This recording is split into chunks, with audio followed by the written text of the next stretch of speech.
Thank you, Millie, very much indeed for reading. Please do keep Isaiah 40 open at page 724 if you've already closed it. And you might find it helpful to turn to the inside of the sheet you were given by the door, where there's a handout to give us a glimpse of where we're going. And let me start by adding to Mickey's welcome. Welcome to St. Helens, especially if this is one of your first times with us, or if you've been away for the Easter break and you've come back. Now the Easter holidays are over. The next holiday that most of us are looking forward to is probably some kind of summer holiday. Maybe you're heading overseas or seeing one of the more picturesque parts of the UK. Not that London is, well, it is just terrible, isn't it? Go and find somewhere else in the summer if you can. But if you're anything like me, if we're going to get excited about summer holidays, then we've got to overcome two problems. For a start, I need to be persuaded that the holiday is actually going to happen. It's no good at getting excited about a trip, say, to Italy, if I can't afford to go, or if my passport no longer gets me into Europe. There's a logical problem there that I need to overcome. But then there's an emotional disconnect. When London is at its most grey, when I'm at my lowest, when we're faced with Storm Hannah rather than Mediterranean sunshine, then my holiday is too far removed for me to emotionally engage with it. I can't picture myself there because it's so far removed from my present-day experience. If I'm going to get excited about what's coming, then I need to overcome the logical hurdle and the emotional one. And I've got a theory that we struggle with God's promises for similar reasons. The Bible is filled with wonderful promises from God. Promises that he's already fulfilled, like the coming of Jesus into the world, to rescue us from slavery to sin, to die for us, and to be raised to new life. Promises that he's already fulfilled and promises he hasn't yet fulfilled, like our resurrection into a perfect new world in the future. Huge promises that have, in fact, been filling the chapters leading up to our reading, Isaiah chapters 1 to 39. Back in chapter 9, for example, we have a famous Christmas promise of a child to be born, a son given, who would be called Wonderful Counselor, Mighty God. In chapter 11, we saw the scattered people of God rescued from the many nations into which they'd been scattered and led along a great highway back home. In chapter 25, God even promised to bring an end to death, to wipe away tears from all faces. Please check out those chapters later if you haven't done so recently, and there's a link on the handout to recent talks on earlier chapters of Isaiah. But these promises of God are simply so amazing. Don't we sometimes think that they're almost unbelievable? So fantastic. They seem to belong to the realm of fantasy. They're so beyond our wildest dreams that we find them harder to hold on to. In part, there's a logical problem. Death is so final. How can anyone expect a life on its other side? Even while we get to enjoy much that's good in the world, sorrow and sadness are never too far away. How could they be removed entirely? There's a logical problem. But there's also an emotional problem because the world feels so broken, so painful, so filled with sorrow. I've got this difficulty even conceiving of a world without death and tears and sadness. I can't connect emotionally with the huge things that we're promised because they're so far removed from my day-to-day experience. To give an example, last weekend, Easter weekend, we were celebrating the wonderful news of Jesus' resurrection and what that means for us. Unfortunately, the church I was in, it wasn't St. Helens, had a preacher who effectively denied that physical resurrection had happened at all. For him, it was illogical. But for even those of us who know that it happened, that Jesus rose physically from the dead, who know for a fact it's going to happen to us, can't we feel this disconnect with day-to-day living? The world around us is filled with decay, not resurrection. And so my grasp of God's promises, my enjoyment of them, my celebration of them, is stunted. It's weakened. I think the logical and emotional hurdles were Israel's challenge when they received this prophecy from Isaiah. Their logical problem was inevitable. They hadn't heard as much as we have about Jesus. Much of what God tells us in this section of Isaiah was new to them. And without that, a solution to the great problem of sin, of rebellion against God, was inconceivable. They'd have been simply unable to see how the promises of 1 to 39 could be delivered.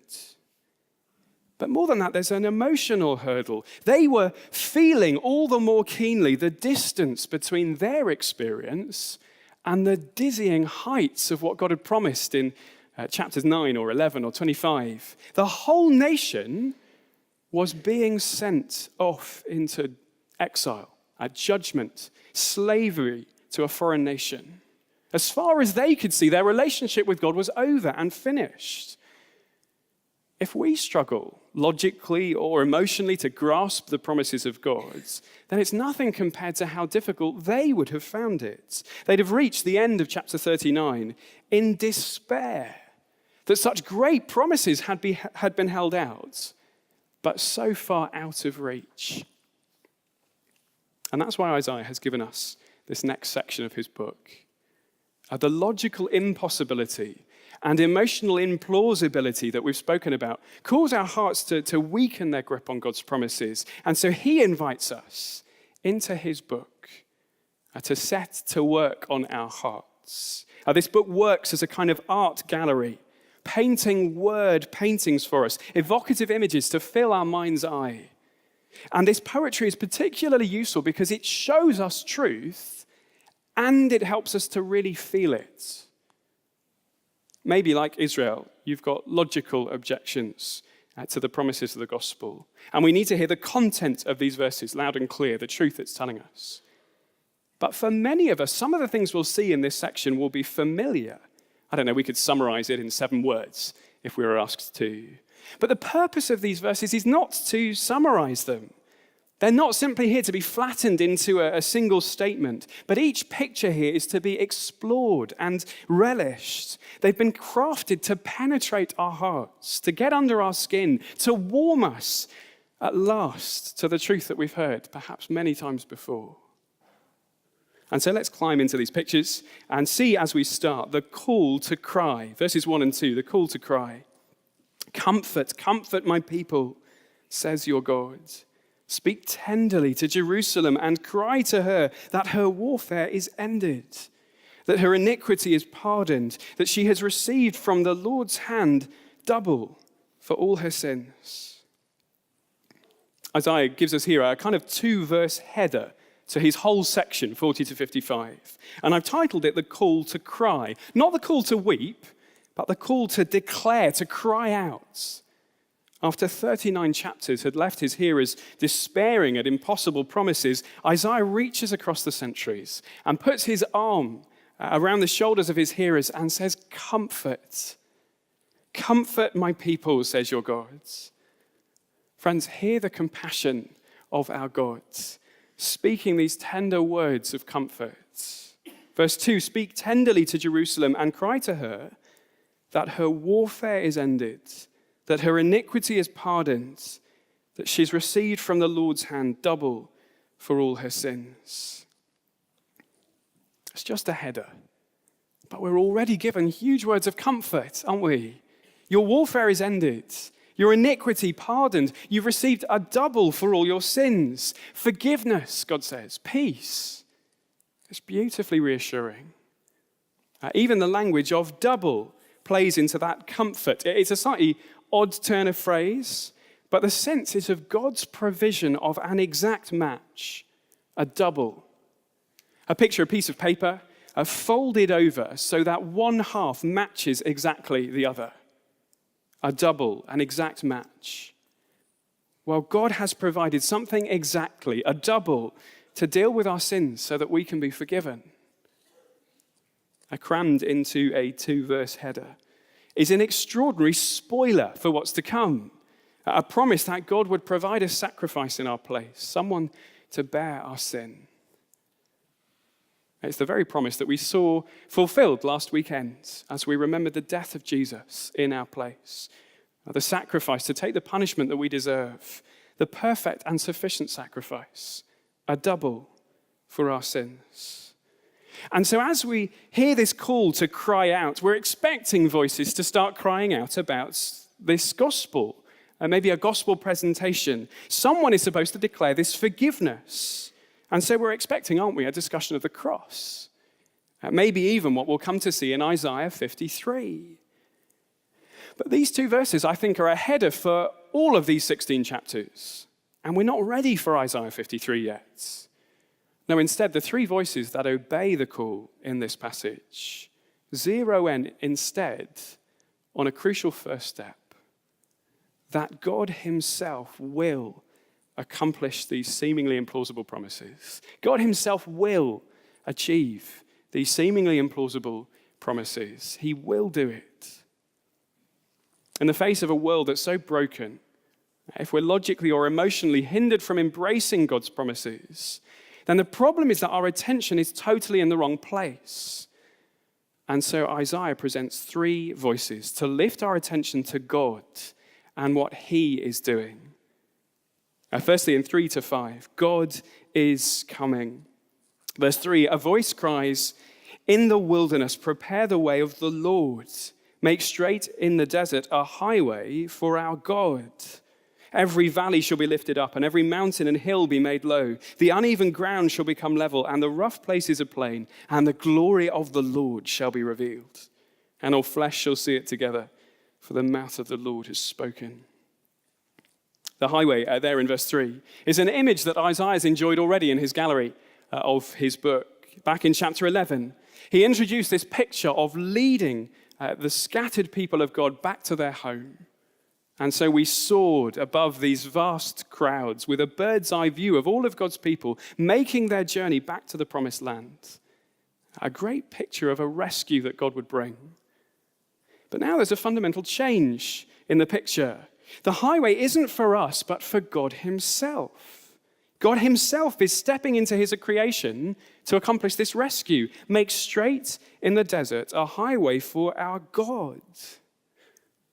And notice it's no fleeting visit or superficial or half-hearted effort. Verse 4, every valley shall be lifted up and every mountain and hill made low. The uneven ground shall become level and the rough places a plain. On my journey into work, I passed 3 or 4 different sites that have been given over to Crossrail for their work developing the Elizabeth line. We've discovered this week, I think, that it's been delayed yet further into 2021 because it's a huge project, isn't it? I'm told that it's been described as Europe's biggest infrastructure project, a mammoth task. But it's a sandpit project, isn't it? Next to the large-scale geological landscaping of verse 4. God is coming, says Isaiah, and his arrival into creation is as momentous as the crafting of nations at creation. Mount Everest flattened, the Grand Canyon filled in, and his road as smooth as the stillest lake. Here are the preparations for the arrival of our God. And so we have our first picture in our gallery. And our attention is lifted, isn't it? And we're not focused on the brokenness of our world, but the arrival of our God into it. God himself coming to accomplish his promises. When the hardships of today seem to fill the horizon, God breaks through with this grand entrance and demands our attention. He is coming to deliver his promises. He's not a politician who makes campaign pledges and then retires, or who institutes policies and then leaves them for someone else to work out. Which, please, isn't a comment on any particular politician, but instead a call to recognize how wonderful our God is. A God who's committed to getting his hands dirty, breaking into this world to make his promises happen. He himself is coming. And he's promised it. End of verse 5, for the mouth of the Lord has spoken. When we feel like the promises of a perfect world are logically or emotionally out of reach, then the first cry announces to us God is coming. And it depicts for us his crashing into creation. And my eyes are wrestled away from the distractions of this afternoon and fixed on our glorious God, who is amply capable of bringing about a solution. The first cry promises God is coming. And if we're struggling to accept that, Well, then the second cry gives us reason to trust that promise. The second cry, believe him. Let me read from verse 6. A voice says, cry. And I said, what shall I cry? All flesh is grass, and its beauty is like the flower of the fields.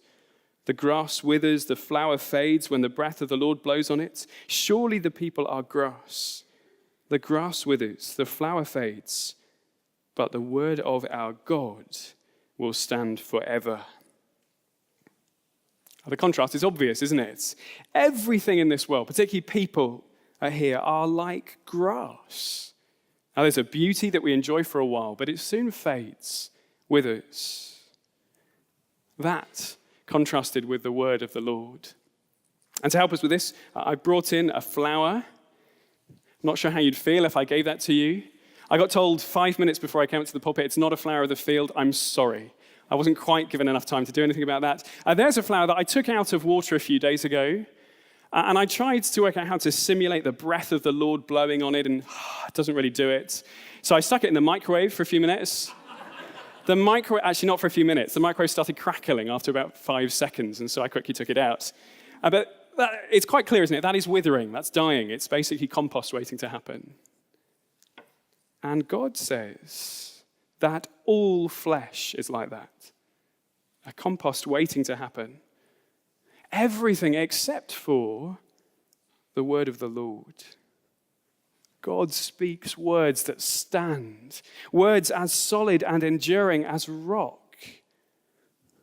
It's a helpful reminder, isn't it, that God's promises are not like all flesh. God's promises stand forever, where all else perishes. Even this ancient building is perishable. In the 1990s, a bomb took out this whole section of the church, relegating it to wreckage and rubble. But God's word has remained standing throughout that time. And he's continued to advance his gospel, even amidst the wreckage of this building. And his word will continue to stand, regardless of the fading flesh that withers around it. Whether it's this building or the people that fill this building, us, even if we weren't here, even if we gave up, God's word stands forever. All flesh is like grass, which grows beautiful and then withers and fades. But God's word will stand forever. And there is the basis of our confidence. Now, over the exit to the south transept, there is engraved in the stone above the door, heaven and earth will pass away, but my words will not pass away. We could have just as easily put verse 8 on there, couldn't we? God's word is our rock-solid guarantee, the very foundation upon which this creation has been built. And the point is this: as we look at these seemingly impossible promises of a great rescue, of a perfect world to come, and we think it depends on flesh, on anyone else, well, of course, we'd give up. It wouldn't work. But God is coming, and he's promised it, and his word is sure. Whatever else might fade and wither, his word of promise stands forever. No flesh can accomplish it. No flesh can obstruct it.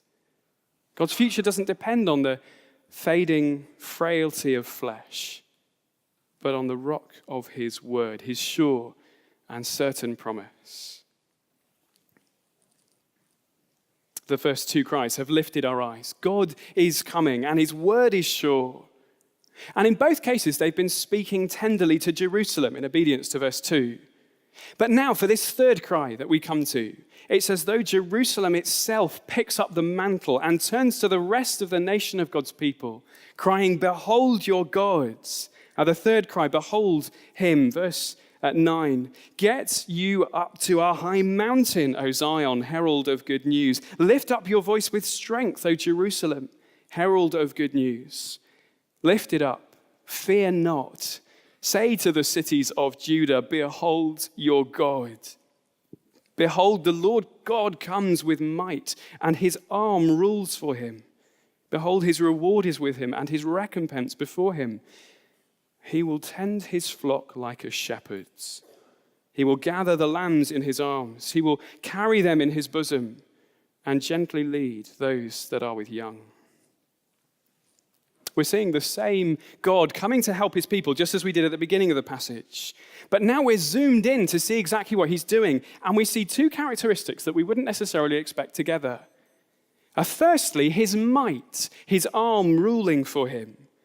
The language of God's arm is used in the Bible to speak of his power at work.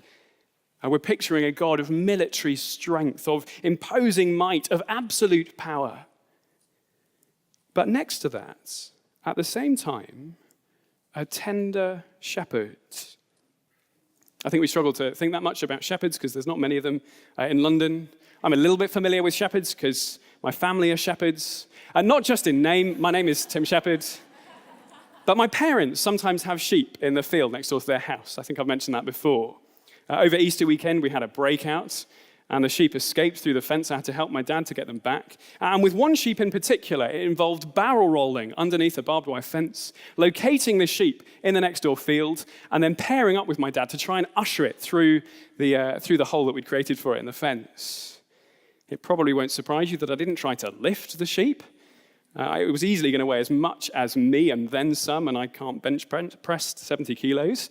Neither me nor my dad are particularly fit, and so we had to do a fair amount of jogging around, getting quite exhausted. If you had to describe the whole experience, well, perhaps words like chaotic, amateurish, and frantic, they would be as appropriate as anything. Not so with God's shepherding. Verse 11, he will tend his flock like a shepherd. He will gather the lambs in his arms.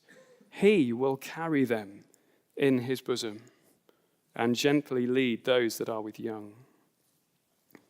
Isaiah paints the picture of a shepherd who gathers us into his arms, who carries us home, who leads the way, who shows where to go.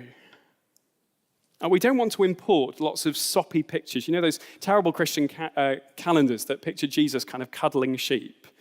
That's not what Jesus came to do. No, he came to lead us home. But the tone here is crucial.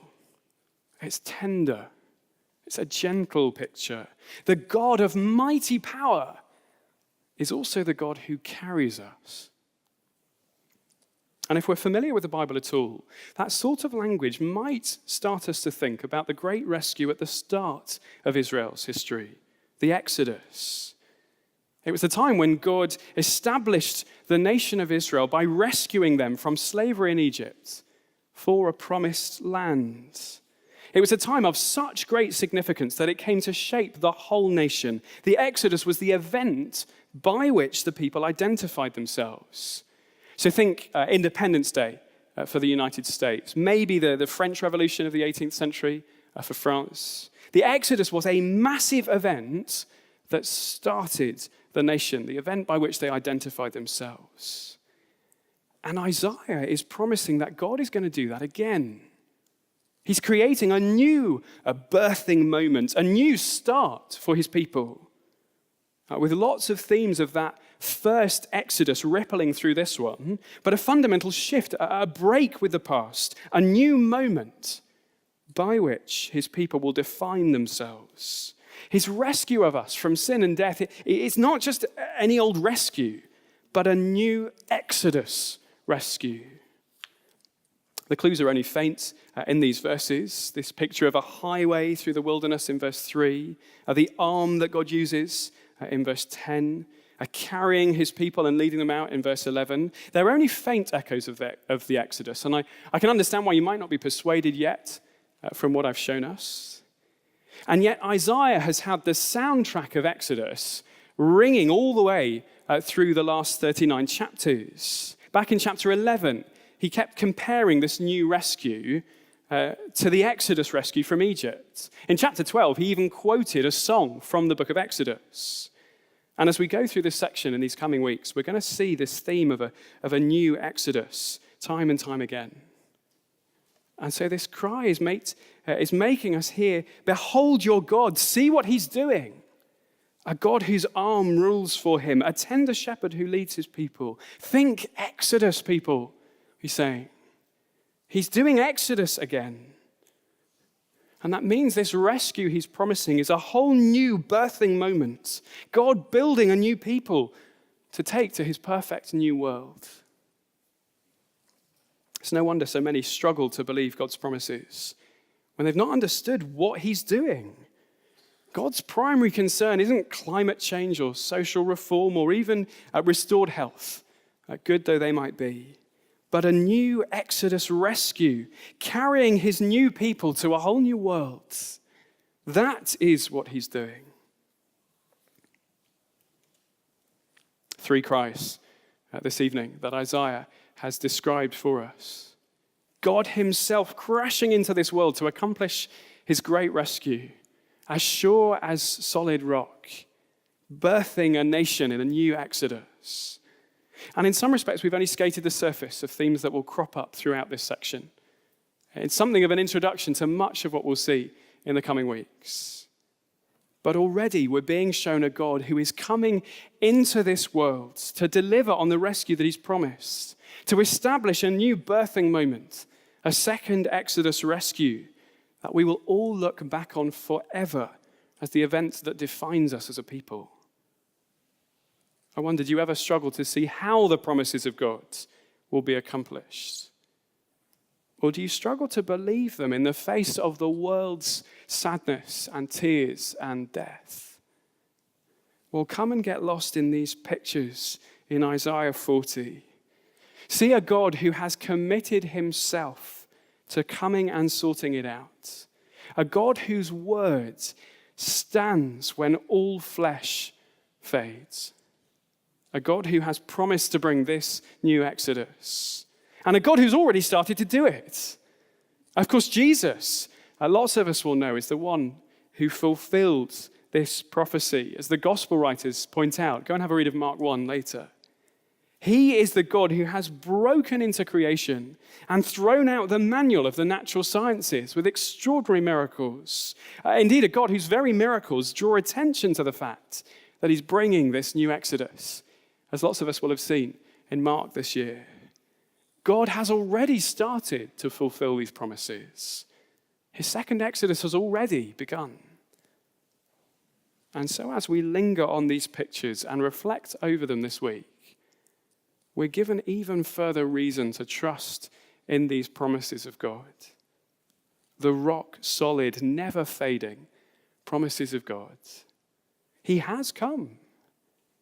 He has started to bring this new Exodus. And his sure promise is that he will take us all the way home.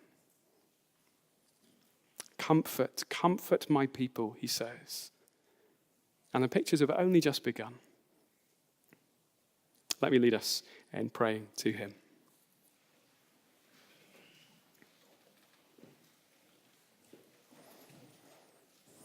Almighty God, we praise you for your sure and certain word, for your wonderful promises to us, and your commitment to make them happen. Give us faith, we pray, and great joy in the promises that you've given to us. Most of all, we pray that we would feel the great comfort of these pictures.